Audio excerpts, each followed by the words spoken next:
Hello बच्चों, आप सभी का स्वागत है आज की क्लास में।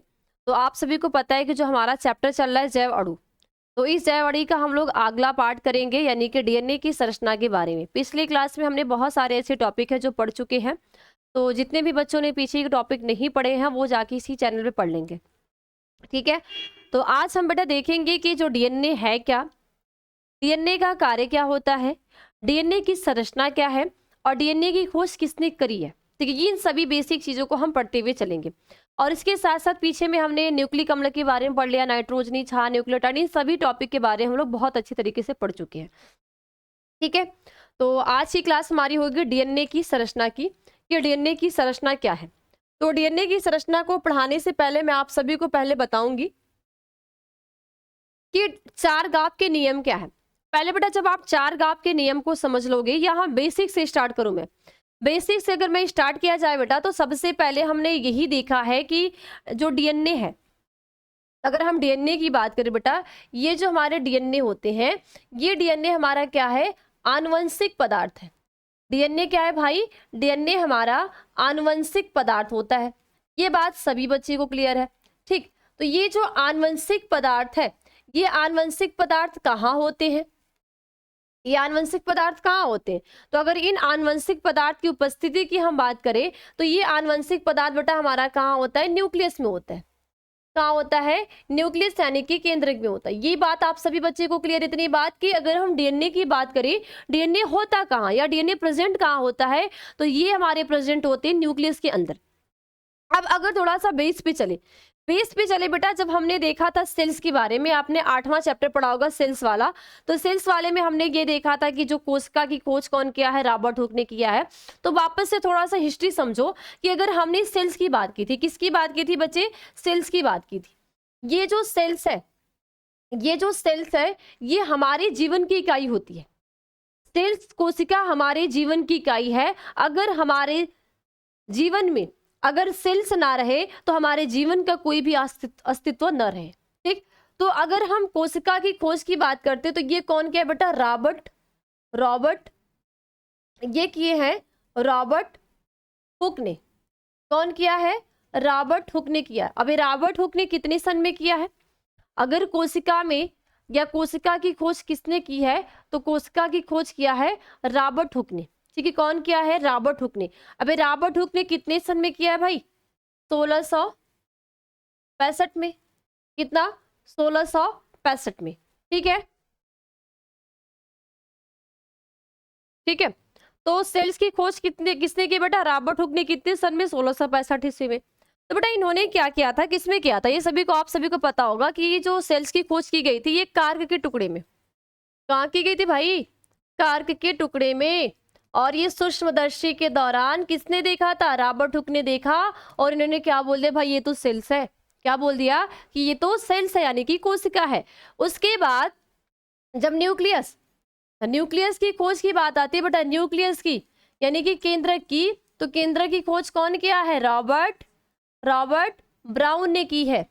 रॉबर्ट ब्राउन ने कितने सन में, 1831 ईस्वी में। अब ध्यान देना, सन का ध्यान देना, 1665 से 1831 कितना ईयर का गैप है, 16 से 65 और 1831, ठीक। अब उसके बाद कितने सन में भाई, 1800, ठीक है, 1869 में। 1869 में कौन थे, फ्रेडरिक मीसर थे, ठीक है। और इस फ्रेडरिक मीसर ने क्या किया, सेल के अंदर जो न्यूक्लियस होता है, तो इन्होंने क्या किया, डीएनए की खोज की। यानी कि ये जो आनुवंशिक पदार्थ है, इस आनुवंशिक पदार्थ यानी कि डीएनए की खोज की। और डीएनए का जो फुल फॉर्म होता है भाई,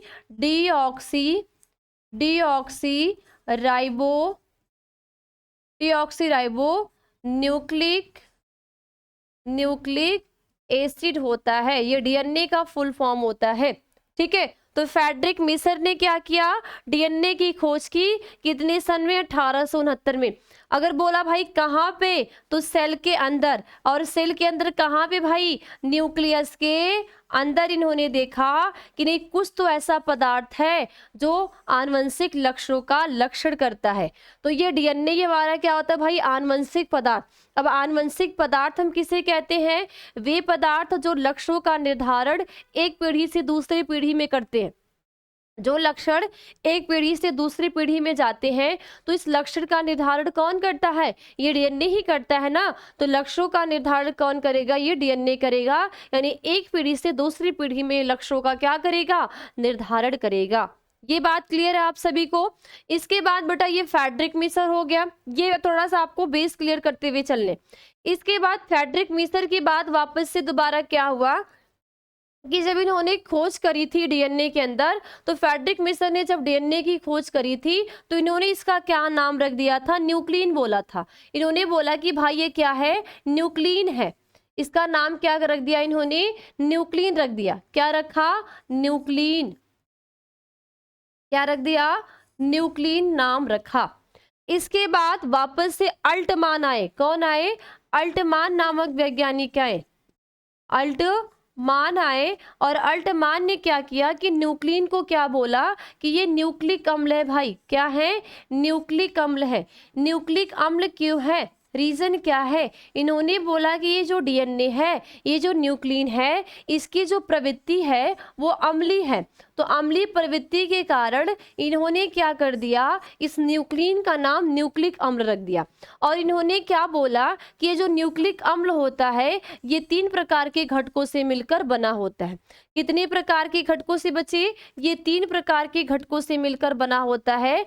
पहला इसका जो घटक होता है वो होता है नाइट्रोजनी बेस। क्या होता है, नाइट्रोजिनस बेस होता है। ठीक है, नाइट्रोजनस बेस होता है। और नाइट्रोजनी बेस की हम बात करें तो डीएनए में क्या क्या पाया जाता है, एडेनिन, ग्वानिन, साइटोसिन और थाइमिन होता है। ये नाइट्रोजनी बेस होता है।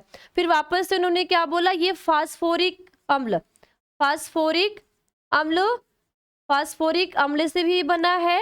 और फास्फोरिक अम्ल के साथ साथ इनमें एक पदार्थ और है, वो है फास्फेट ग्रुप, यानी कि फास्फेट समूह।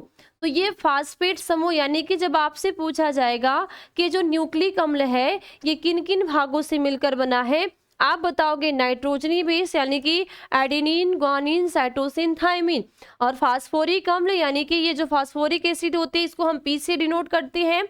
उसके बाद फास्फेट समूह, इन तीनों आपस में मिलते हैं। आपस में मिलने के बाद ये न्यूक्लिक अम्ल का यानी जो डीएनए इसका निर्माण करते हैं। तो आपसे ही पूछा जाएगा भाई डीएनए का फुल फॉर्म हमने क्या लिखा, कि डीऑक्सीराइबोन्यूक्लिक एसिड ही डीएनए का फुल फॉर्म होता है। इसका मतलब यहाँ पे क्या होगा, इनमें नाइट्रोजनी बेस होगा, फास्फोरिक अम्ल होगा और फास्फेट समूह होगा।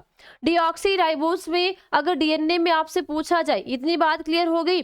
वापस इन्होंने आगे क्या बोला, आगे इन्होंने ये देखा, इन्होंने बोला कि जो न्यूक्लिक अम्ल है, ठीक है, ये जो न्यूक्लिक एसिड है ये दो प्रकार के होते हैं। कितने प्रकार के होते हैं, 2 प्रकार के। पहला क्या होता है, डीऑक्सीराइबोज या न्यूक्लिक एसिड में ये 2 प्रकार के होते हैं। 2 प्रकार कौन कौन सा, एक होता है डीएनए और एक होता है आरएनए। ठीक है, एक क्या होता है डीएनए और एक होता है आरएनए। आरएनए का मतलब राइबोज न्यूक्लिक एसिड। ठीक है, और ये क्या है, डीऑक्सी राइबोज।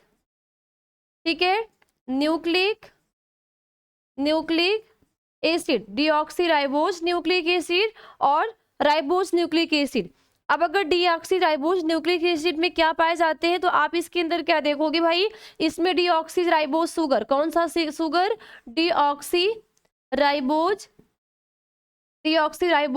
शुगर प्रेजेंट होते हैं। ठीक है, किसमें, डीएनए में।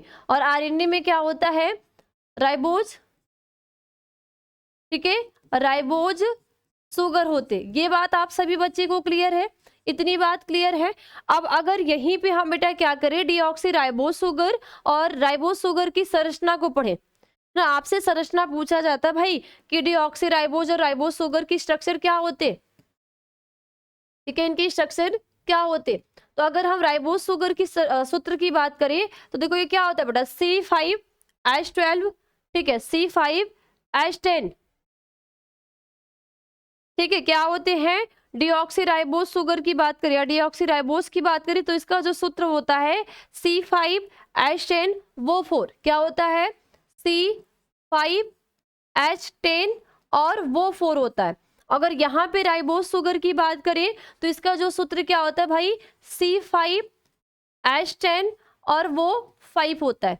यहाँ पे भाई कार्बन की ऑक्सीजन की संख्या क्या है, 4 है, यहाँ पे ऑक्सीजन की संख्या 5 है, इसीलिए एक की कमी इसको हम क्या बोलते हैं, डीऑक्सी बोलते हैं। क्या बोलते हैं, डीऑक्सी बोलते हैं। अब अगर यही भी बेटा हम संरचना की बात करें, संरचना देखो ये पेंटोज शुगर से जुड़े होते, ये जो जुड़े होते हैं ये पेंटोज शुगर, ठीक। अब इसमें देखो क्या होगा,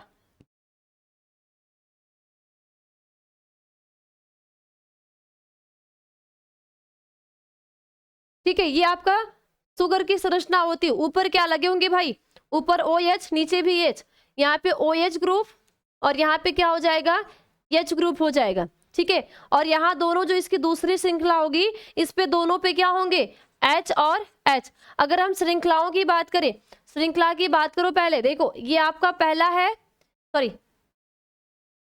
ये आपका पहला है, ठीक है, यहाँ पे आपका ये जो है आपका ये दूसरा है, ठीक है। दूसरा की बात बेटा ये आपका तीसरा है यहाँ पे, ठीक है, ये तीसरा हो गया, ठीक है, दूसरा, दूसरा के बाद ये तीसरा, ठीक है, ये तीसरा और ये चौथा हो गया, ठीक है, चौथा हो गया। और इसमें पांचवा क्या होता है भाई, बाहर होता है। तो पांचवा जो बाहर होता है वो क्या होता है, पांचवा जो इसमें क्या होते हैं, जो बाहर होते हैं वो क्या होते हैं, HO, ठीक है, HO CH2, ठीक है, HO CH2 और क्या होते हैं, C होते हैं, ठीक है। इसके बाद यहाँ पे ये H होगा और यहाँ पे OH होगा।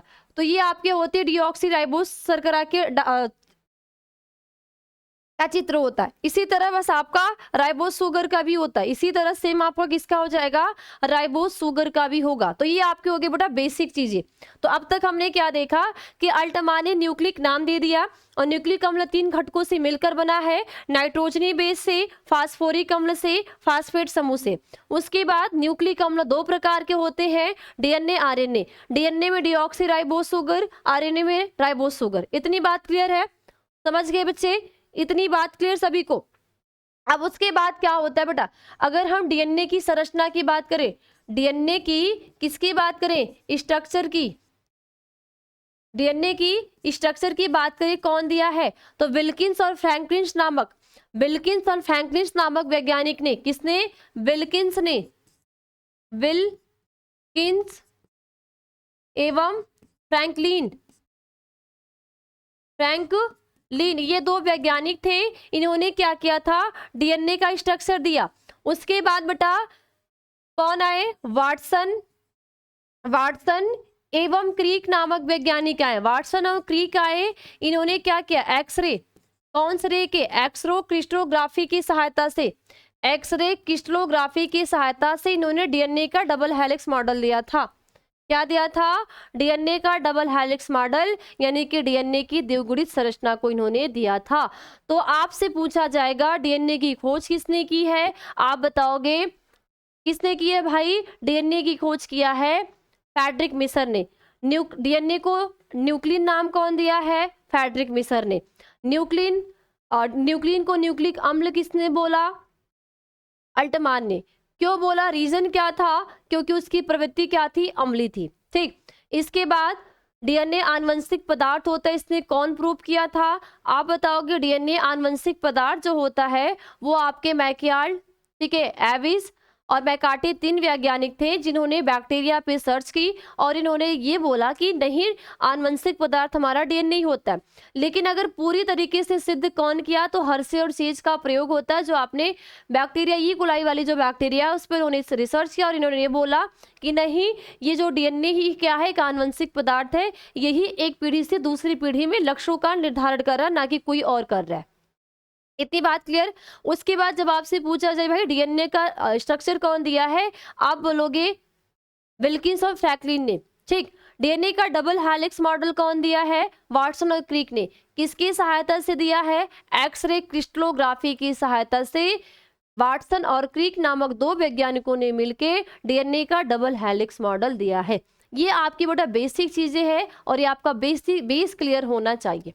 ठीक, तो ये आप सभी बच्चे का क्लियर। अब हम आगे बात करते हैं।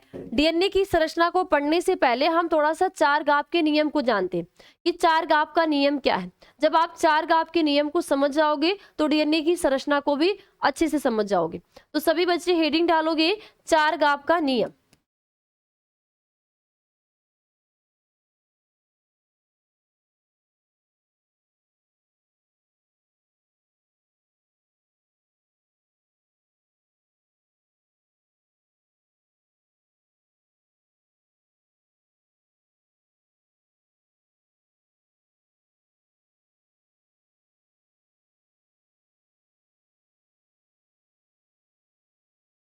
ठीक, ये चार गाप का रूल है। देखो चार गाप के रूल में इन्होंने क्या बोला, तो ये चार गाप का रूल का मतलब कौन थे भाई, चार गाप वैज्ञानिक थे। ठीक है, तो चार गाप ने सन 1905 में विभिन्न स्रोतों से डीएनए प्राप्त किए तथा निम्न निष्कर्ष निकाले और इन निष्कर्षों को ही चार गाप का नियम कहते हैं। ठीक है, क्या बोलोगे, चार गाप ने, किसने भाई, चार गाप ने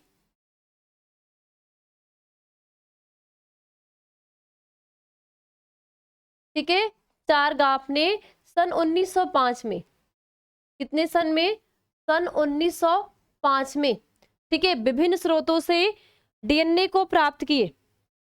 ठीक है, 1905 में विभिन्न स्रोतों से, बहुत सारे इन्होंने स्रोत लिया और विभिन्न स्रोतों से डीएनए को प्राप्त किए। ठीक है, विभिन्न स्रोतों से डीएनए को प्राप्त किए।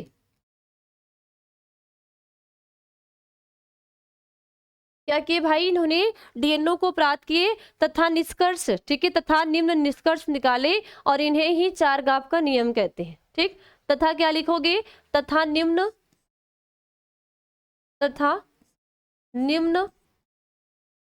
निष्कर्ष निकाले, निम्न निष्कर्ष निकाले, इसे ही चार गाप का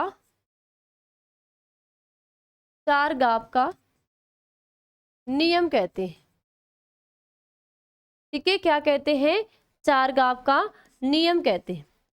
तो चार गाप के नियम में इन्होंने पहला निष्कर्ष क्या दिया, पहले निष्कर्ष में इन्होंने बेटा क्या दिया कि पहला इनका निष्कर्ष क्या था कि डीएनए में, पहला इन्होंने बोला कि डीएनए अणु में, ठीक है, डीएनए के अणु में प्यूरिन और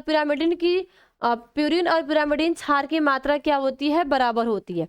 इन्होंने क्या बोला कि सभी जीवों के डीएनए में पिरामिडिन और प्यूरिन की मात्रा बराबर होती है। ठीक, क्या बोला इन्होंने कि डीएनए या सभी जीवों के डीएनए में, ठीक है, सभी जीवों के डीएनए में, सभी जीवों के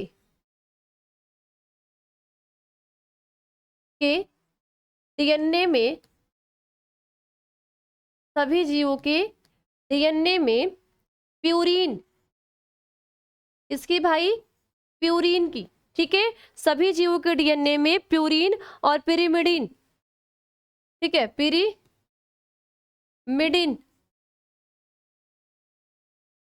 ठीक है, प्यूरिन एंड पिरिमिडिन की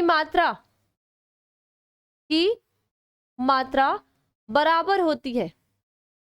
क्या होती भाई, मात्रा इनकी क्या हो जाती है, ये बराबर होती है। यानी कि इन्होंने क्या बोला कि A बराबर T, क्या बोल दिया इन्होंने कि A बराबर T, या अर्थात प्यूरिन बराबर, ठीक है, प्यूरिन बराबर एडेनिन। या हम ये लिख सकते हैं जैसे, कैसे इनके क्या बोला, जैसे प्यूरिन, तो प्यूरिन हमारा क्या है भाई, प्यूरिन एडेनिन है और ये ग्वानिन है, ठीक है, बराबर क्या है, पिरामिडिन है। पिरिमिडीन है, ठीक है, ये पिरिमिडीन है। तो पिरिमिडीन हमारा डीएनए में क्या होता है, साइटोसिन और थायमिन। तो ये क्या होते हैं, एडेनिन और ग्वानिन, और साइटोसिन और थायमिन ये दोनों आपस में क्या होते हैं भाई, बराबर होते हैं। क्या होते हैं आपस में, ये बराबर होते हैं। या हम ये भी यहाँ पे लिख सकते हैं, देखो ये क्या लिख सकते हैं यहाँ पे कि ए प्लस जी, ठीक है, क्या लिखेंगे, ए प्लस जी, ठीक है, उसके बाद C plus T, C plus T, ये आपस में क्या होते हैं भाई, बराबर होते हैं।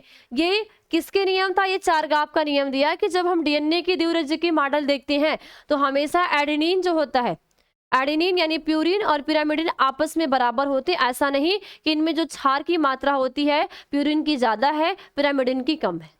ये किसने बोला था, चारगाप ने बोला था। कैसे बोला, जब इन्होंने डीएनए पे क्या की थी, रिसर्च की थी, प्रयोग किया था, तो प्रयोग करने पे इन्होंने ये सारे निष्कर्ष निकाला था। इसके बाद इन्होंने क्या बोला, आगे क्या बोला कि सभी जीवों में, ठीक है, सभी जीवों में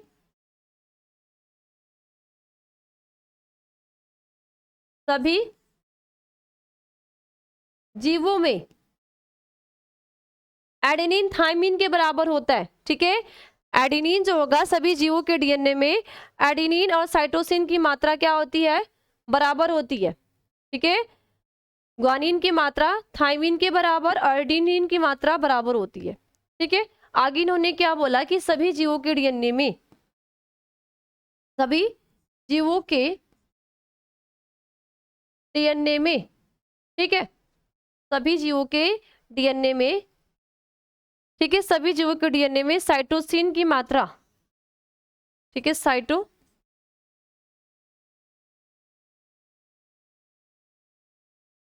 साइटोसिन की मात्रा ग्वानिन की, ठीक है, साइटोसिन की मात्रा ग्वानिन की, ग्वानिन के एवं एडेनिन की मात्रा, एडेनिन की मात्रा, एडेनिन की मात्रा थायमिन के बराबर होती है। ये कौन बोला भाई, क्या होती है, थायमिन के बराबर होती है। किसने बोला भाई, ये किसने बोला, चारगाप ने ही बोला। इन्होंने दो नियम को निष्कर्ष निकाल दिया, दो पॉइंट इन्होंने बता दी। पहली पॉइंट इन्होंने बताई कि प्यूरिन और पिरामिडिन जो क्षारक होते हैं दूसरे के बराबर होते हैं, ऐसा नहीं कि प्यूरिन ज्यादा है पिरामिडिन कम है।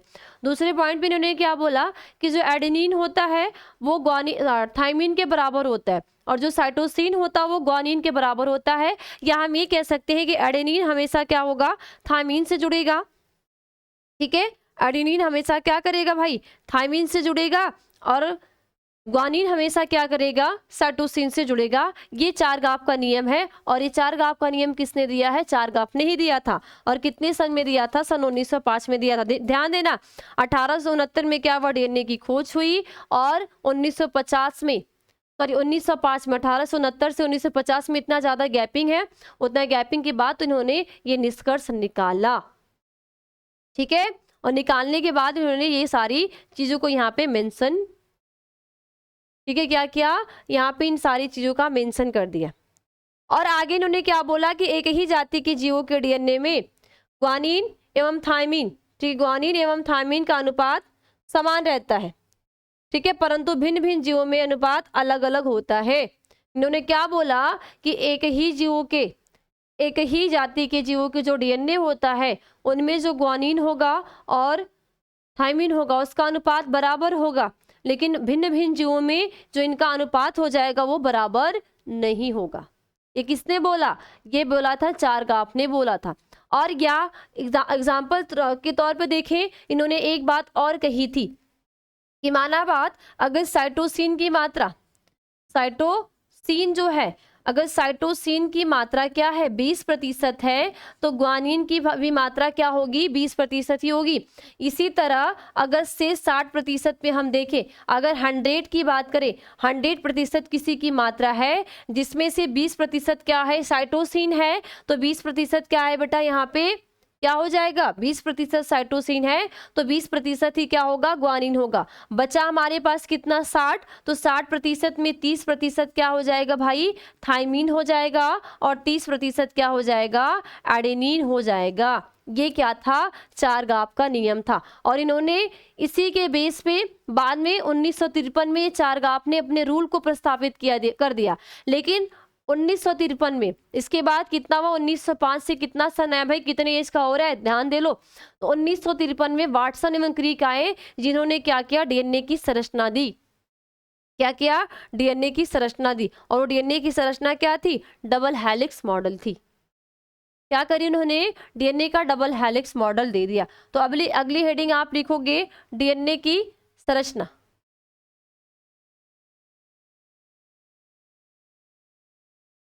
ठीक है, अगली हेडिंग क्या होगी, डीएनए की संरचना।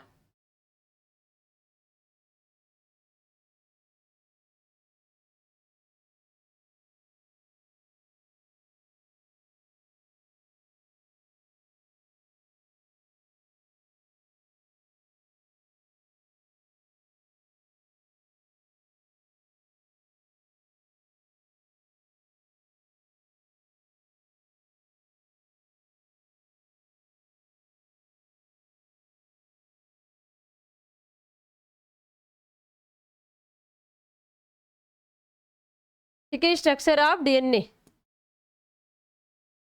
अब हम बात करते हैं डीएनए की संरचना की, कि डीएनए की संरचना क्या है। ठीक है, डीएनए की संरचना क्या है और डीएनए की संरचना में क्या क्या बोला जा रहा है। ठीक है, तो बेटा क्या लिखेंगे, देखो यहाँ पे अगर डीएनए की संरचना की बात करें, बेटा जो डीएनए की संरचना है वो वाटसन एवं क्रिक ने, है ना, डीएनए की संरचना को वाटसन एवं क्रिक नामक वैज्ञानिक ने सन 1953 में क्या किया था, वाटसन एवं क्रिक ने डीएनए की संरचना का अध्ययन किया, और इनके अनुसार यह द्विकुंडली संरचना होती है। तो आपसे पूछा जाएगा भाई कि जो द्विकुंडली संरचना है वो किसने दिया है, किस वैज्ञानिक ने दिया है, ये आपको ये बताने हैं। तो अगर आपसे मैं यहाँ पे बोलूँ क्या है, देखो डीएनए की जो द्विकुंडली संरचना है, ठीक है, डीएनए की, ठीक है, डीएनए की द्विकुंडली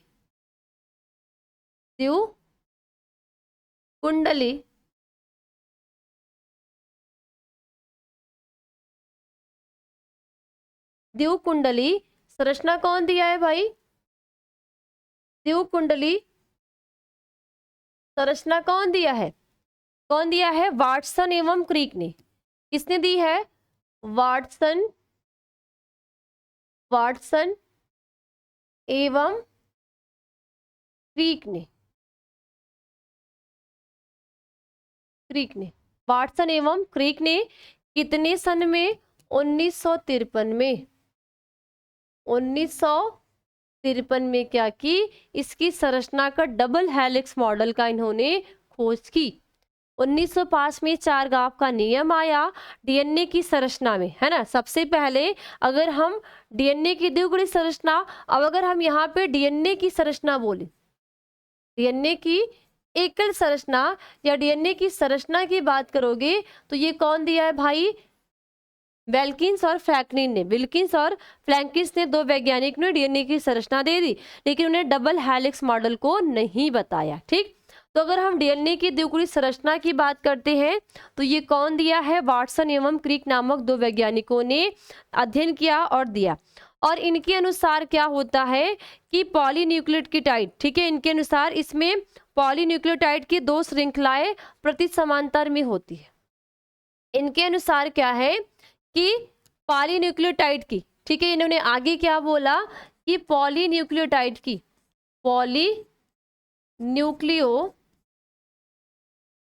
न्यूक्लियोटाइड।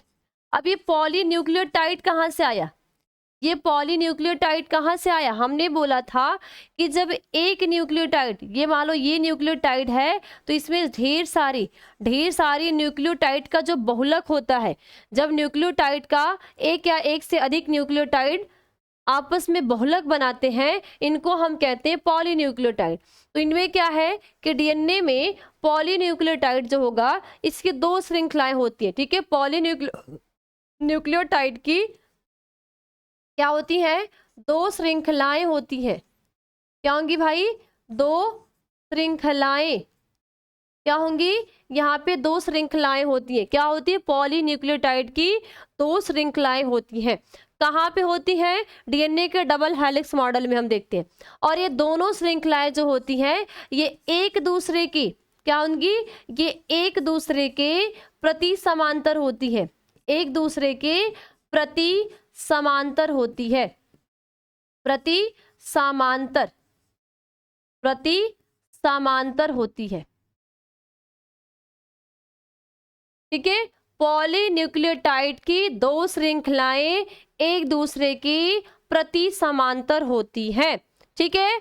और जो हाइड्रोजन बंधों से प्रति समांतर होती है और प्रति समांतर दिशाओं में, ठीक है, प्रति समांतर दिशाओं होती है और ये हाइड्रोजन बंधों से जुड़ती हैं। यानी कि मान लो ये एक न्यूक्लियोसाइड ये है और ये है, तो ये पॉली है, इनमें 2 न्यूक्लियोटाइड की श्रृंखला है, तो ये आपस में जो जुड़ेंगी ये जुड़ती है यहाँ पे हाइड्रोजन बॉन्ड से। किससे,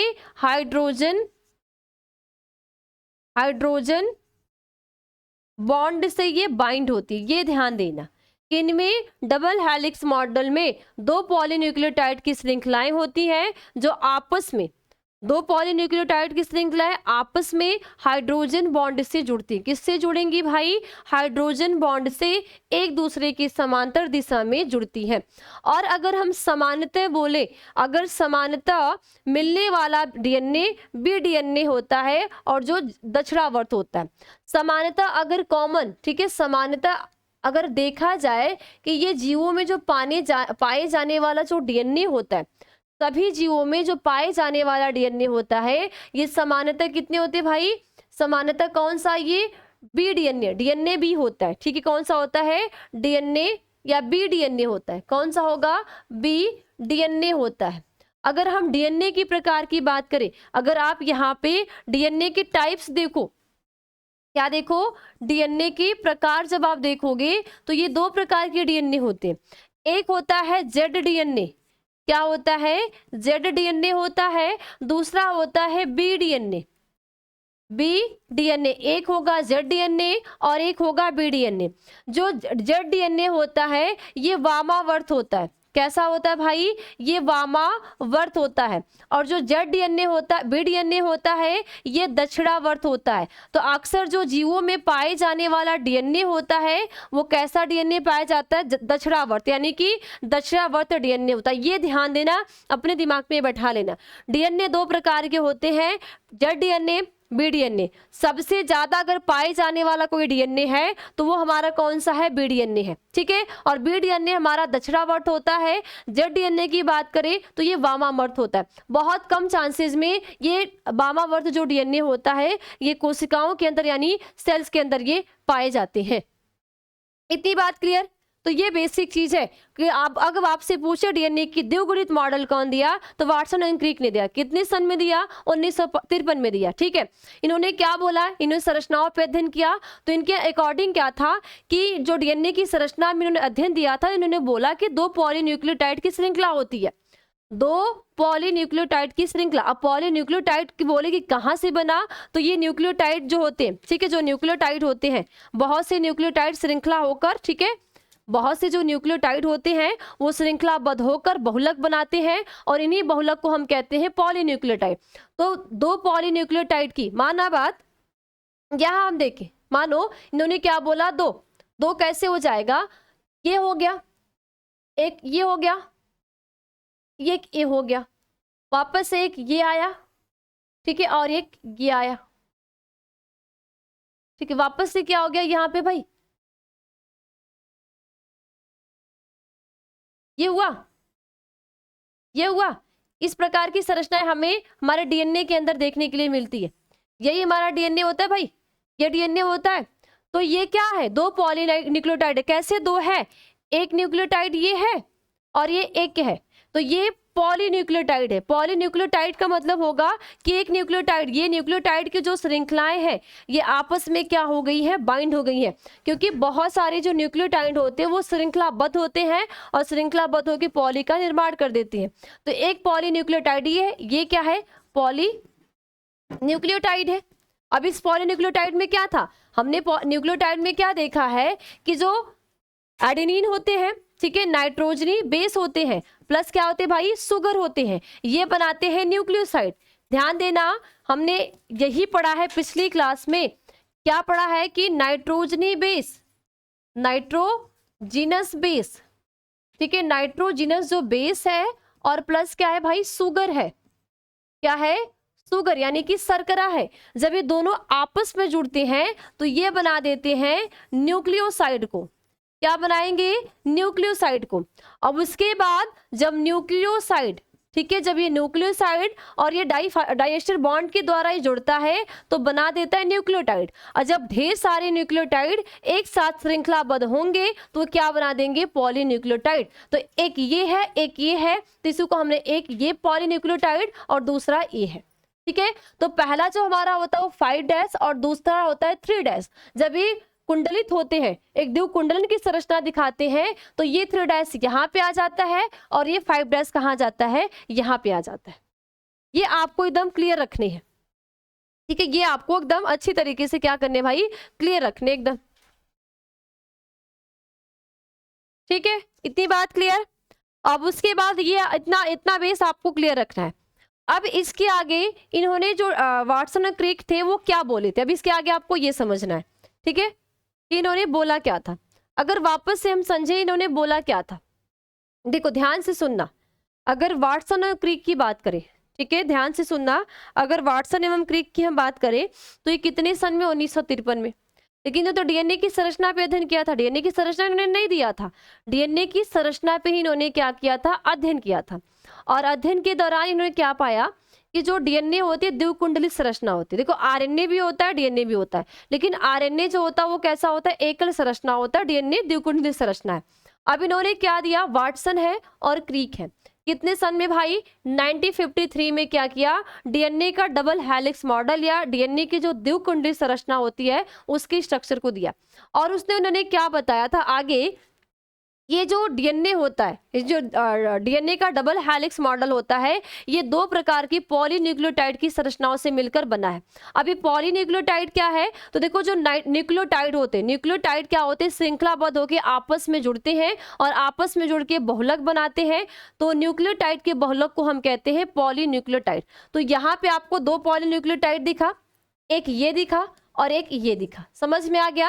अब अगर हम न्यूक्लियोटाइड की बात करें कहाँ से बना, तो न्यूक्लियोटाइड कहाँ से बनता है, नाइट्रोजनस बेस और सुगर मिलके क्या बनाते हैं, न्यूक्लियोसाइड को बनाते हैं।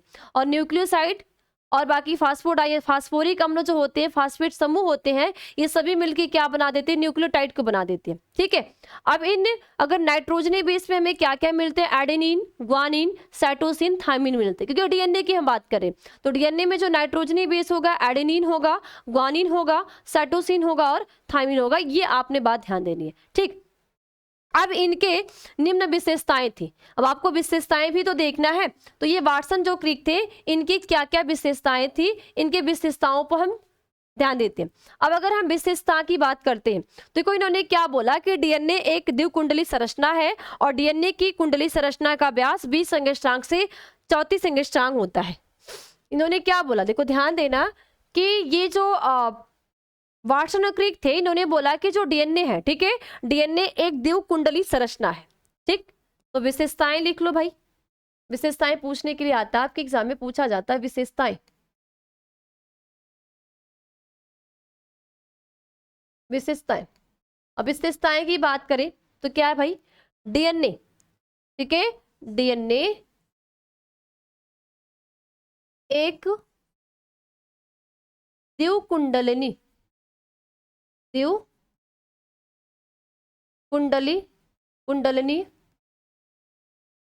द्विकुंडलिनी संरचना है, द्विकुंडलिनी संरचना है। डीएनए क्या है भाई? ये हमारा एक द्विकुंडलिनी संरचना है। डीएनए क्या होता है? द्विकुंडली संरचना है। और डीएनए की कुंडली संरचना का व्यास, आगे इन्होंने क्या बोला कि डीएनए की कुंडली डीएनए की कुंडली संरचना का व्यास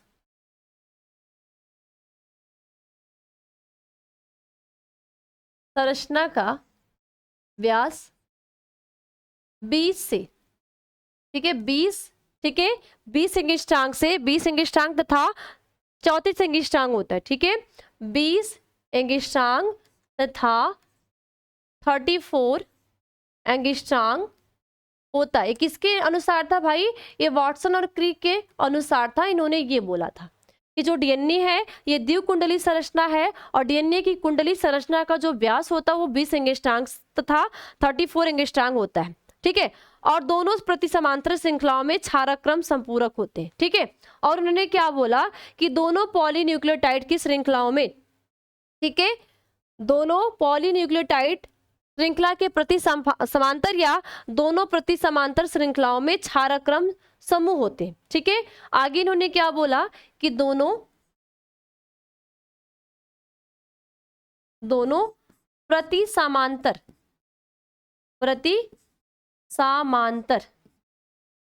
ठीक है, दोनों प्रति समांतर की श्रृंखलाओं में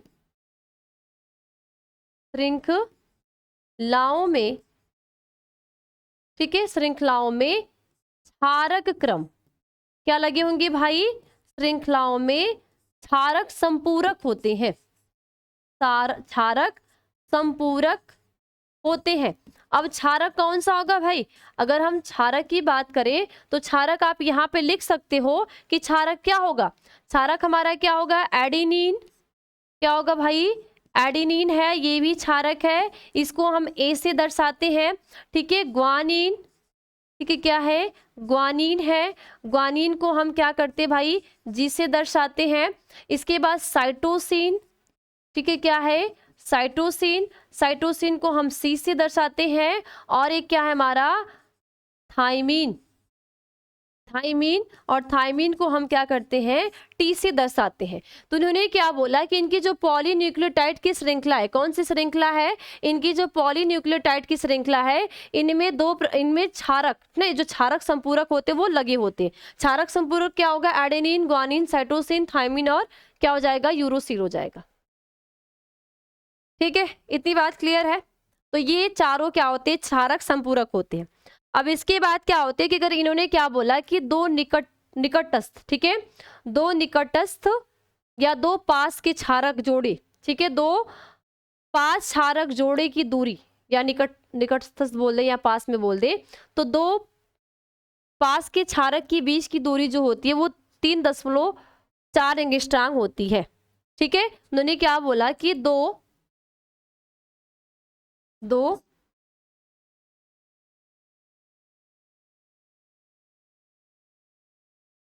ठीक है, क्षार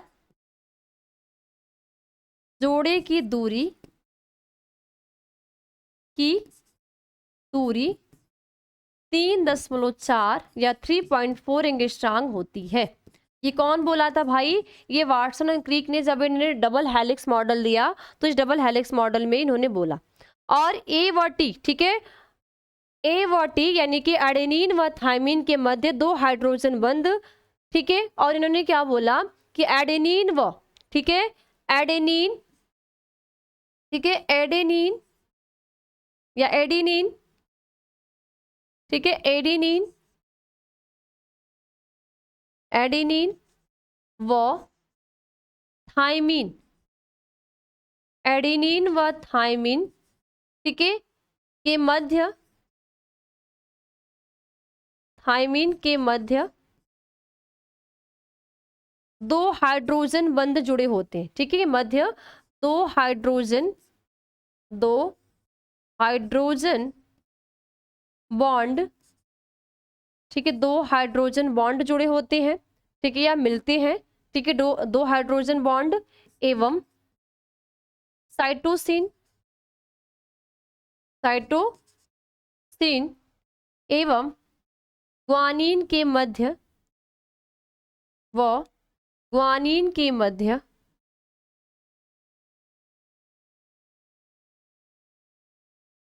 के मध्य 3 हाइड्रोजन बॉन्ड, कितना 3 हाइड्रोजन 3 हाइड्रोजन बॉन्ड मिलते हैं। या हम ये कह सकते हैं भाई, हम यहाँ पे ये कह सकते हैं कि सिंपल सी भाषा में क्या बोलोगे कि ये जो नाइट्रोजन डबल हेलिक्स मॉडल जब हम डीएनए का देखते हैं ना, जब डीएनए का हम क्या करते हैं डबल हेलिक्स मॉडल देखते हैं तो उसमें चेंज क्या होता है। इसमें ये बोल रहा है कि मानो यहाँ पे देखो, मानो यहाँ पे क्या इसने ये बोला कि ये पॉलीन्यूक्लियोटाइड की क्या है भाई डबल श्रृंखला है।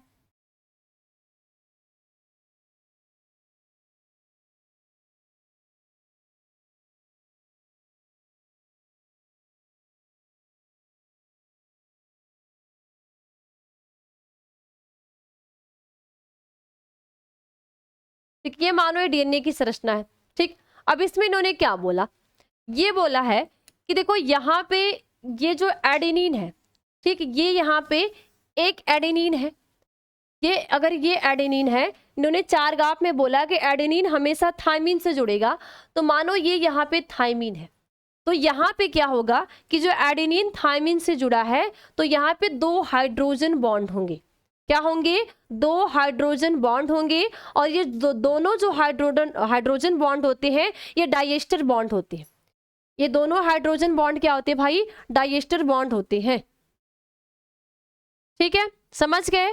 तो यहाँ पे क्या बोला कि मानो ये जो एडेनिन है ये थायमिन से जुड़ेगा तो इसके बीच में क्या होगा डबल बंध से, इनके मध्य में क्या होगा डबल बंध होगा। ठीक, इसके बाद वापस इन्होंने क्या बोला कि इनके 2 जो प्रति समांतर यानी कि जो डीएनए का द्विकोणीय मॉडल होता है ये 20 एंगस्ट्रॉम होता है। यहाँ से यहाँ तक की दूरी क्या होगी भाई ये 20 एंगस्ट्रॉम होती है, और यहाँ से यहाँ तक की दूरी जो होती है 34 एंगस्ट्रॉम होती है।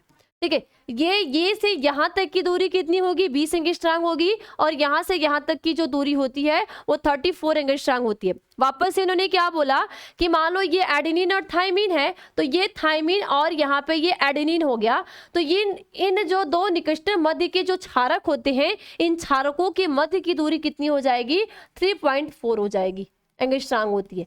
ये है द्विकुंडली मॉडल, समझ गए। इससे ज्यादा आपने इसमें कुछ समझना नहीं, बिल्कुल इजी सा है।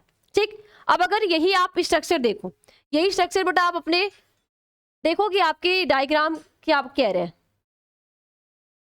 कहाँ गया, देखो अब आपको क्या दिख रहा है बेटा ये डबल हेलिक्स मॉडल डीएनए का।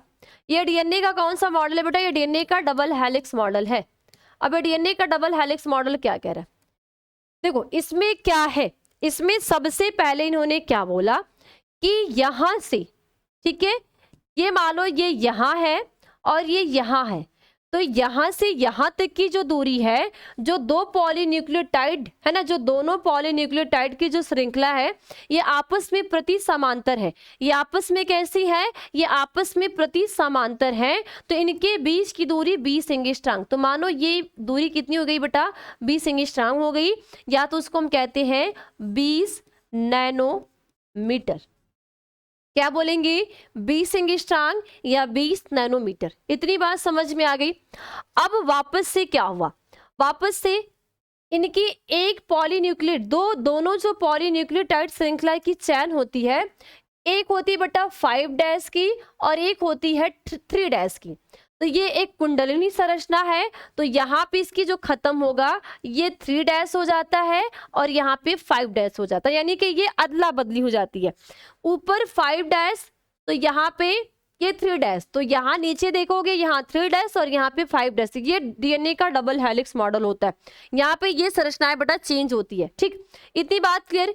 इसके बाद वापस इन्होंने क्या बोला कि जो एडेनिन होते हैं ना, यहाँ पे देखो ये जो एडेनिन है ये थायमिन से जुड़ा है।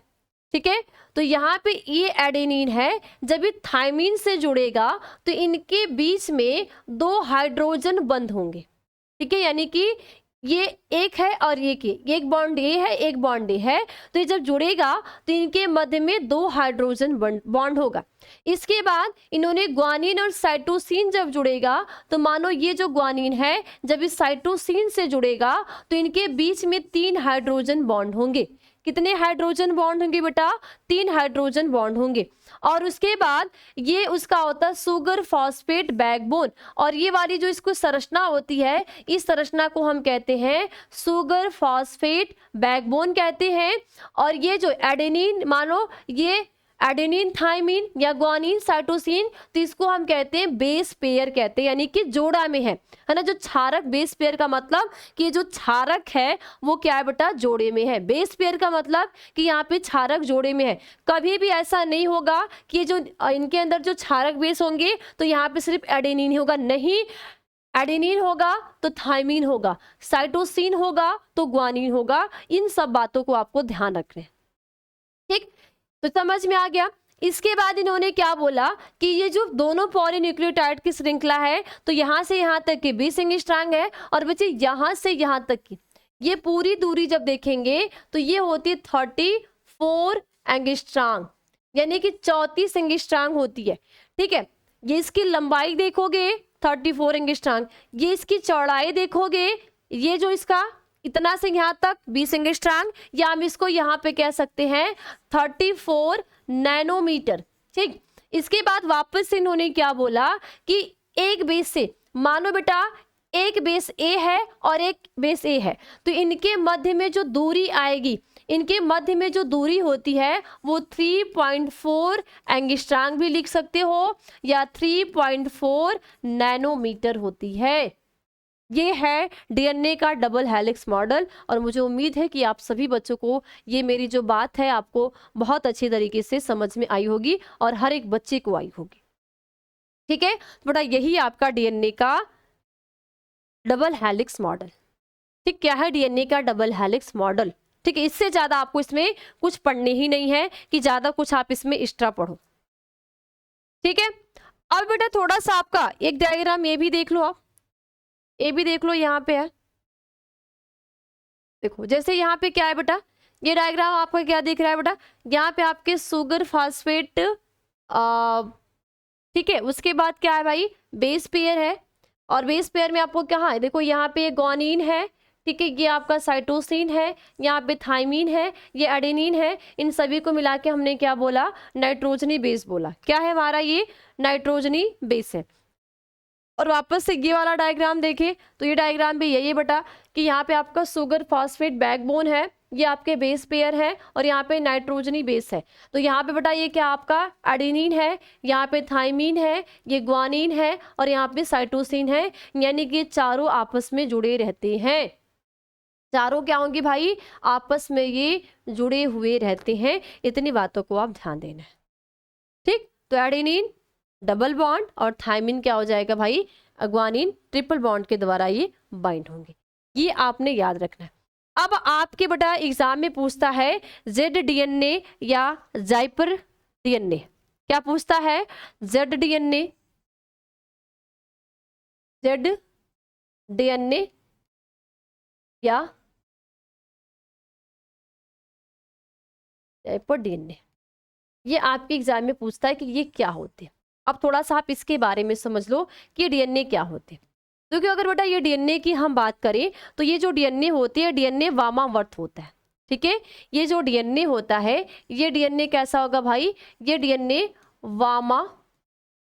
वामावर्त होता है, लेकिन ये ज्यादा करके नहीं पाया जाता। सभी जीवों में, लगभग सभी जीवों में जो पाया जाने वाला डीएनए होता है वो बी डीएनए होता है, यानी कि दक्षिणावर्त होता है। तो ये क्या होता है बेटा? वामावर्त होता है। क्या होते हैं ये? वामावर्त होते हैं, और इसकी संरचना जो होती है टेढ़ी मेढ़ी होती है, इसलिए इसे जिग जिग डीएनए कहते हैं, ठीक है। इसकी जो संरचना होगी, है ना, इसकी जो संरचना होती है ये कैसी होगी? टेढ़ी मेढ़ी, टेढ़ी मेढ़ी होती है। तो टेढ़ी मेढ़ी होने की वजह से इस डीएनए को हम क्या कहते हैं? Zig zig zig zig DNA कहते हैं। संरचना टेढ़ी मेढ़ी होने की वजह से क्या बोलते हैं, जिग जिग डीएनए कहते हैं। क्या बोलते हैं भाई, जिग जिग डीएनए कहते हैं। और इसकी निम्न विशेषताएं होती है। निम्न विशेषताएं की बात करें बेटा, अगर इनकी हम विशेषताएं की बात करें, जेड डीएनए आपसे पूछा जाएगा, आप क्या बोलोगे कि यह डीएनए वामावर्त होता है और इसकी जो संरचना होती है वो टेढ़ी मेढ़ी होती है, इसलिए इसको हम क्या कहते हैं, जिग जिग डीएनए कहते हैं। संरचना टेढ़ी मेढ़ी होने की वजह से इस डीएनए को हम क्या कहेंगे, जिग जिग डीएनए कहते हैं। इतनी बात समझ में आ गई। इसके बाद क्या होता है बेटा, आगे जब देखोगे इनकी विशेषताएं की बात करते हैं। किसकी बात करते हैं बेटा, विशेषताएं की। तो आप विशेषताएं भी लिख लो, विशेषताएं।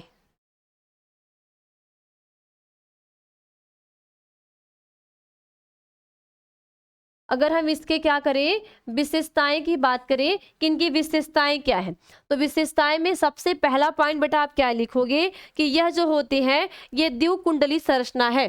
क्या लिखोगे, यह द्विकुंडली, पहली पॉइंट, यह द्विकुंडलीय,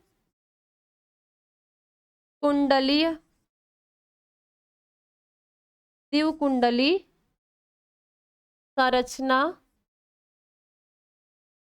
है। क्या है, यह द्विकुंडली संरचना है। द्विकुंडली संरचना के साथ साथ बेटा क्या लिखोगे, दोनों श्रृंखलाएं प्रति समांतर होती हैं। आगे क्या लिखोगे, दोनों श्रृंखलाएं, दोनों पॉलीन्यूक्लियोटाइड की श्रृंखलाएं ना, दोनों न्यूक्लियोटाइड की, ठीक है, टाइड की श्रृंखलाएं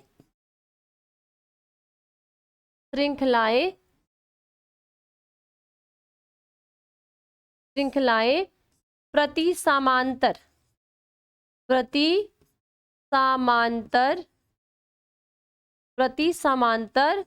होती है। क्या होंगी, इनकी जो दोनों पॉलीन्यूक्लियोटाइड की श्रृंखलाएं होती है ये एक दूसरे के क्या होंगी, प्रति समांतर होती है। ठीक है, और प्रत्येक पीच की दूरी 45 एंगस्ट्रॉम होती है। आगे क्या होता है बेटा कि प्रत्येक पीच की दूरी, ठीक है, किसकी दूरी, तो प्रत्येक, ठीक है, प्रत्येक पीच की दूरी, प्रत्येक पीच की दूरी कितनी होती है, 45 एंगस्ट्रॉम, ठीक है, होती है। और उसमें हमने बीडीएनए में क्या देखा था कि प्रत्येक जो पीच की दूरी है वो क्या है भाई, 20 एंगस्ट्रॉम है, लेकिन इसमें क्या है 45 एंगस्ट्रॉम है। ठीक है, और द्विकुंडली का व्यास 18 एंगस्ट्रॉम होता है। ठीक है, और द्विकुंडली का व्यास, आगे हेडिंग क्या लिखोगे भाई, अगली पॉइंट कि द्विकुंडली का व्यास, ठीक,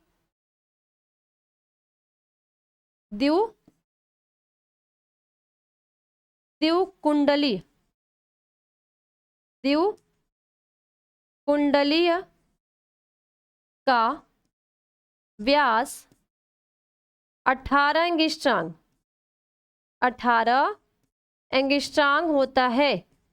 ठीक है, क्या होता है भाई, 18 एंगस्ट्रॉम होता है। ये होता है आपका बेटा जेड जेड डीएनए, यानी कि zipper zig zig DNA. Z DNA को हम क्या कहते हैं, जिग जिग डीएनए भी कहते हैं। तो वापस से हमने क्या बोला कि जो डीएनए है ये एक वामावर्त संरचना है। डीएनए जो हमारा होता है एक वामावर्त संरचना होती है, सॉरी वामावर्त होती है, और इसकी संरचनाएं जो होती है टेढ़ी मेढ़ी होती है। संरचनाओं की टेढ़ी मेढ़ी होने की वजह से इसको हम जिग जिग डीएनए भी कहते हैं। ठीक है, अगर इसकी विशेषताएं को देखें तो यह द्विकुंडली संरचना है। दोनों पॉलीन्यूक्लियोटाइड की श्रृंखलाएं जो होती है प्रति समांतर होती है, और प्रत्येक पीच की दूरी 45 एंगस्ट्रॉम होती है, और द्विकुंडली का जो व्यास होता है वो 18 एंगस्ट्रॉम होता है। लेकिन हमने उसमें क्या देखा कि 34 से 20 एंगस्ट्रॉम, क्या देखा हमने, 34 से 20 एंगस्ट्रॉम देखा। समझ गए। अब बात आती बेटा, ये तो आपका डीएनए का स्ट्रक्चर हो गया, खोज हो गई। अब आपसे पूछा जाता है कि डीएनए के कार्य क्या होते हैं। क्या पूछा जाता है भाई, डीएनए के कार्य। तो लास्ट हेडिंग इस क्लास के आप सभी बच्चे डालोगे, डीएनए के कार्य। बेटा ये बहुत ज्यादा इंपॉर्टेंट टॉपिक है, ध्यान देना। तो क्या डालोगे, डीएनए के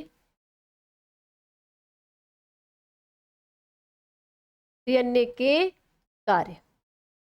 अब आप कोई बच्चा बता सकता है कि डीएनए के कार्य क्या होते हैं? कोई भी एनीवन बच्चा बता सकता है कि जो डीएनए होते हैं, डीएनए के क्या कार्य होते हैं?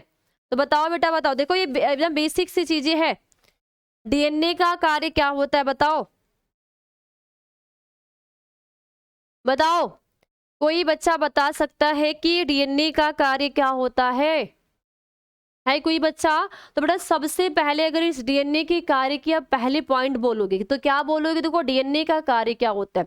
सबसे पहले अगर हम बात करें डीएनए के कार्य की, तो डीएनए क्या होता है, हमने स्टार्टिंग में क्या बात की, मैंने यहाँ पे आपको एक चीज बताई है कि हमने क्या बोला, आनुवंशिक पदार्थ। यहाँ पे मैंने आपको क्या बोला बेटा? आनुवंशिक पदार्थ बोला।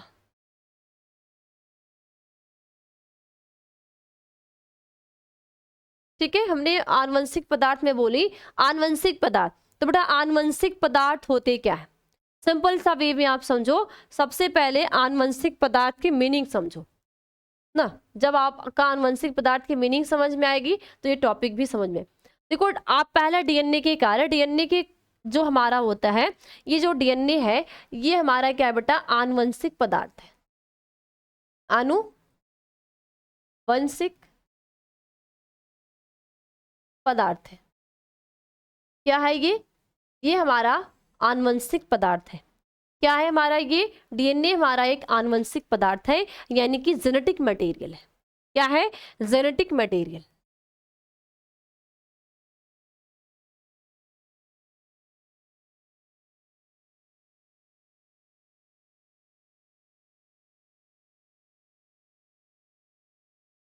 क्या भाई? ये हमारा एक प्रकार का जेनेटिक मटेरियल है। ठीक, समझ गया। अब ये आनुवंशिक पदार्थ यानी जेनेटिक मटेरियल क्या है? जेनेटिक मटेरियल क्या कहते हैं? देखो यह आनुवंशिक पदार्थ सूचनाओं को एक पीढ़ी से दूसरी पीढ़ी में स्थानांतरित करते हैं। ठीक है, यानी कि आनुवंशिक पदार्थ का मतलब समझो। क्या बोलोगे कि वे पदार्थ वे पदार्थ जो लक्षणों को, ठीक है, जो आनुवंशिक लक्षणों को, जो आनुवंशिक लक्षणों को, ठीक है, आनुवंशिक लक्षणों को एक पीढ़ी से दूसरे पीढ़ी में, एक पीढ़ी से दूसरे पीढ़ी में लक्षणों का निर्धारण करते हैं। पीढ़ी में लक्षणों का निर्धारण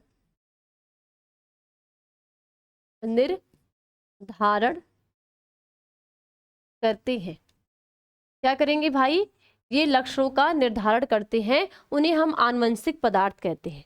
जो लक्षणों का जो एक पीढ़ी से दूसरी पीढ़ी में क्या करेंगे, लक्षण का निर्धारण करेंगे, उसको हम क्या बोलेंगे? आनुवंशिक पदार्थ कहते हैं। उसको क्या बोलेंगे बेटा? आनुवंशिक पदार्थ कहते हैं। अब यहाँ पे हमें आनुवंशिक डीएनए के कार्य की बात है, तो सबसे पहले आप डीएनए के कार्य में क्या लिखोगे कि ये आनुवंशिक सूचनाओं को एक पीढ़ी से दूसरी पीढ़ी में स्थानांतरित करता है। डीएनए हमारा आनुवंशिक पदार्थ है। क्या लिखोगे? यह आनुवंशिक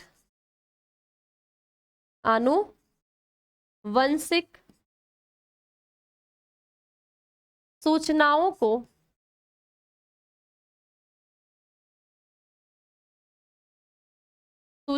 को एक पीढ़ी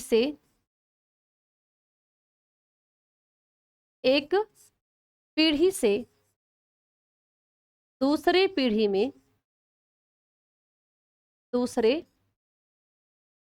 पीढ़ी में,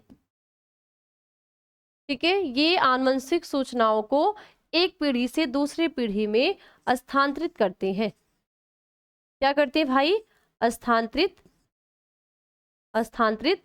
करते हैं। कौन करेगा स्थानांतरित भाई?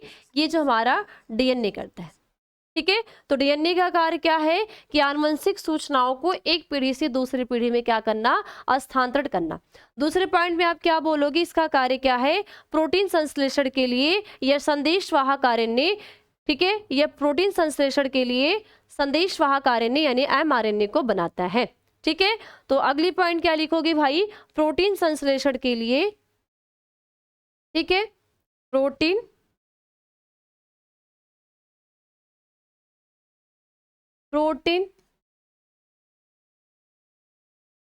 संश्लेषण, प्रोटीन संश्लेषण के लिए, ठीक है, प्रोटीन संश्लेषण के लिए संदेशवाहक आरएनए, संदेशवाहक आरएनए यानी कि एमआरएनए, तो एमआरएनए को बनाता है। ठीक है, एमआरएनए को क्या करेगा, ये बनाता है। ठीक है, क्या करता है भाई, ये प्रोटीन संश्लेषण के संदेशवाहक आरएनए यानी एमआरएनए को बनाता है। ठीक है, लक्षण निर्धारण का नियंत्रण डीएनए से ही होता है। आगे क्या करोगे भाई, लक्षण का निर्धारण,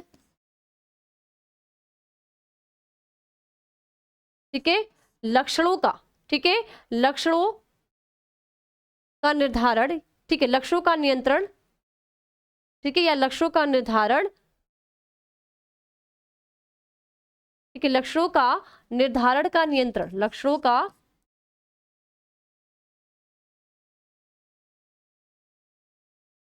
लक्षण निर्धारण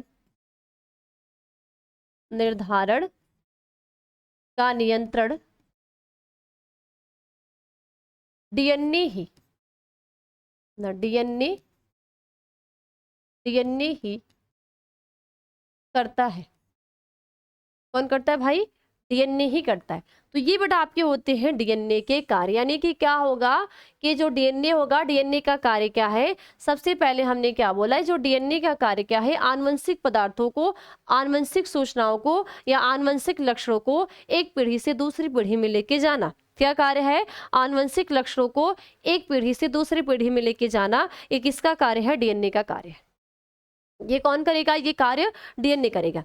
यानी कि क्या होगा यहाँ पे, ये जो डीएनए होता है, डीएनए ही क्या करता है, आरएनए बनाता है। डीएनए क्या करेगा भाई, आरएनए बनाता है। और ये आरएनए में कितने प्रकार के आरएनए को, 3 प्रकार के। कौन कौन सा, आरएनए, ठीक है, दूसरा है एम आरएनए, तीसरा है टी आरएनए। अब यहाँ पे बात करें, देखो एमआरएनए यानी कि आर, राइबोसोमल आरएनए, ठीक है, जो कि आगे क्लास में हम लोग पढ़ेंगे। ठीक, दूसरा है एम, ठीक है, एम या मैसेंजर, ठीक है, दूसरा क्या है, मैसेंजर आरएनए, ठीक है, दूसरा क्या है भाई, मैसेंजर आरएनए। ठीक है, दिख रहा है ना, मैसेंजर आरएनए। इसके बाद तीसरा क्या है, ट्रांसफर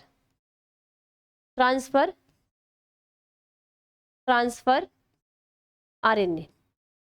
अब अगर हिंदी में नाम लिखे, पहले को क्या बोलते हैं,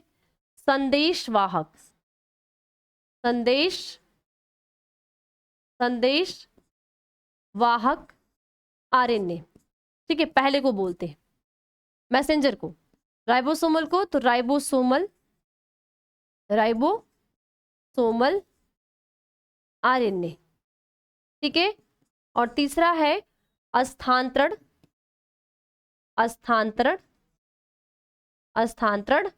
आरएनए। अब इसका मतलब है क्या, ये समझो। देखो क्या होता है, जब डीएनए रिप्लिकेट करता है, डीएनए की रिप्लिकेशन क्रिया होती है, तो डीएनए ही आरएनए बनाता है। और ये जो डीएनए आरएनए बनाता है, ये 3 प्रकार के आरएनए को बनाता है। सबसे पहला होता है आरएनए, दूसरा एमआरएनए, तीसरा होता है मैसेंजर आरएनए। अब यहाँ पे थोड़ा सा आप इसके कार्य को समझो, बाकी पीछे की क्लास में यानी अगली क्लास में हम इसके बारे में एकदम डिटेल समझेंगे, आरएनए का कार्य क्या है, एमआरएनए, टीआरएनए, सभी चीजों को पढ़ेंगे। देखो न्यूक्लियस के अंदर, ये जो हमारा न्यूक्लियस होता है बेटा, तो न्यूक्लियस के अंदर क्या होते हैं, हमारे डीएनए होता है। तो डीएनए ही क्या करता है, जब ये रिप्लिकेट करता है, डीएनए क्या करता है, ये जो डीएनए है ये क्या बना दिया, आरएनए को बना दिया। अब आरएनए में 3 प्रकार के जब आरएनए को बनाते हैं, अब क्या होता है कि ये जो डीएनए ही जब राइबोसोमल आरएनए क्या करते हैं, इनमें जब प्रोटीन का निर्माण होता है तो ये प्रोटीन क्या करते हैं, जो डीएनए में छिद्र होते हैं, इस छिद्र के द्वारा कहाँ चले जाते हैं, जो एंडोप्लाज्मिक रेटिकुलम होते हैं, एंडोप्लाज्मिक रेटिकुलम के माध्यम से साइटोप्लाज्म में चले जाते हैं, जो राइबोसोम के रूप में, जो कि राइबोसोम को हम कहते हैं प्रोटीन की फैक्ट्री, यानी कि सबसे ज्यादा कोई प्रोटीन बनाता है तो वो कौन बनाता है भाई, सबसे ज्यादा अमाउंट में कोई प्रोटीन बनाता है तो वो हमारा राइबोसोम बनाता है। क्यों, क्योंकि राइबोसोम को प्रोटीन की फैक्ट्री कहते हैं। और राइबोसोम जो होते हैं ये 2 प्रकार के होते हैं। अगर राइबोसोम भी हम देखें, राइबोसोम, तो ये जो राइबोसोम होते हैं, है ना, ये जो राइबोसोम होंगे ये भी 2 प्रकार के होते हैं। कौन कौन से, एक होता है 70S राइबोसोम और एक होता है 80S राइबोसोम। तो ये जो 70S राइबोसोम होता है ये सिर्फ किस में पाया जाएगा, जितनी भी प्रोकैरियोट सेल होती है। ध्यान देना, ये जो 70S राइबोसोम है सिर्फ उसी में पाया जाएगा, जितनी भी प्रोकैरियोट सेल होती है उनमें 70S राइबोसोम पाया जाता है। उसके बाद जितने भी 80S होते हैं, है ना, 80S में क्या होगा कि यूकैरियोटिक, यानी कि जितनी भी यूकैरियोटिक सेल होती है उनमें 70S और 80S दोनों प्रकार के पाए जाते हैं। इनके 2 सब यूनिट होते हैं, कि स्मॉल होती है, कि लार्ज होती है, जो कि आप आगे क्लास में पढ़ोगे। मैसेंजर का कार्य क्या है कि डीएनए से जो सूचना हो तो उस मैसेज को कैप्चर करता है और ये कहाँ स्थानांतरण, यानी कि ये टीआरएनए के द्वारा ये सूचनाओं को अग्रिम, ठीक है, आगे के लिए भेज दिया जाता है टीआरएनए यानी स्थानांतरण आरएनए के द्वारा। तो यही है बेटा आपका पूरा डीएनए की संरचना, ये आपका बेसिक्स है। ठीक, तो वापस से डीएनए की खोज फ्रेडरिक मीसर ने, ठीक है, न्यूक्लियन नाम किसने दिया, फ्रेडरिक मीसर ने, न्यूक्लिक अम्ल किसने दिया, अल्टमान ने दिया। ठीक है, इसके बाद डीएनए को आनुवंशिक पदार्थ किसने एकदम प्रूव कर दिया, सिद्ध किया, तो हर्शे और सेज ने किया। ठीक, इसके बाद वाटसन एंड क्रिक, डीएनए का जो डबल हेलिक्स मॉडल है किसने दिया है, वाटसन एंड क्रिक ने। कितने सन में दिया है, 1953 में। ठीक है, चारगाप ने नियम कब दिए थे, वो 1905 में दिए थे। क्या बोले थे, एडेनिन, ये सारी चीजें आपको याद रखनी है। ठीक है, इसके बाद डबल हेलिक्स मॉडल में क्या क्या विशेषताएं होती है, तो इनकी जो ये 2 पॉलीन्यूक्लियोटाइड की श्रृंखलाएं होती है जो आपस में प्रतिसमांतर होती हैं, जिनकी बीच की दूरी या लंबाई या चौड़ाई बोले 20 एंगस्ट्रॉम से 34 एंगस्ट्रॉम होता है। ठीक है, इसके बाद 2 क्षारों को बेस पेयर के बीच की जो जोड़ी दूरी होती है वो 3.4 एंगस्ट्रॉम, या हम इसको कह सकते हैं 0.334 नैनोमीटर कहते हैं। तो ये आपका बेटा एकदम बेसिक से है और मुझे उम्मीद होगी कि आप सभी बच्चों को ये टॉपिक बहुत अच्छी तरीके से क्लियर हुई होगी। ठीक है, तो बस आज की क्लास में इतना ही, मिलते हैं अगली क्लास में। और अगली क्लास हमारी होगी राइबोसोम, यानी कि जो राइबोसोमल आरएनए, यानी कि हम उसमें बात करेंगे आरएनए की। क्या बात करेंगे बेटा, हम आरएनए के बारे में बात करेंगे। ठीक है, तो सभी बच्चे को बाय बाय, टेक केयर, मिलते हैं अगली क्लास में। और अगली क्लास होगी हमारी इसके आगे की टॉपिक की। ठीक।